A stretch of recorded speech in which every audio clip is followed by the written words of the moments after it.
यांच्यासाठी धक्का त्या पिछाडीवर आहे। तर दक्षिण मध्य मुंबईमध्ये राहुल शेवाळेंनी आपली आघाडी कायम ठेवली आहे। अनिल देसाई इथे पिछाडीवर। ईशान्य मुंबईतून मिहिर कोटेच्या आघाडीवर आहे तर संजय दिना पाटील हे सध्या पिछाडीवर आहे। उत्तर मुंबईमध्ये पियुष गोयल हे आघाडीवर, त्यांनी आपली आघाडी कायम ठेवली आहे। दक्षिण मुंबईमध्ये अरविंद सावंत आघाडीवर, यामिनी जाधव पिछाडीवर। तर अमरावतीमधून बळवंत वानखेडे यांनी आघाडी घेतली, नवनीत राणा या सध्या पिछाडीवर आहेत। राणा यांच्यासाठी हा मोठा धक्का।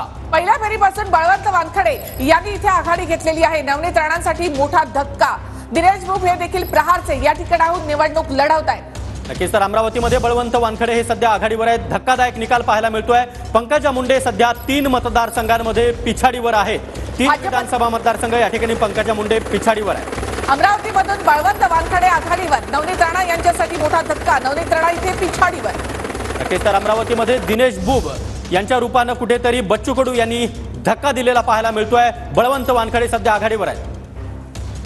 आणि आताची महत्त्वाची बातमी, नागपूरमधून नितीन गडकरी 10,000 मतांनी आघाडीवर। बारामतीमध्ये पुन्हा एकदा सुनेत्रा पवारांची आघाडी 600 मतांनी आघाडी।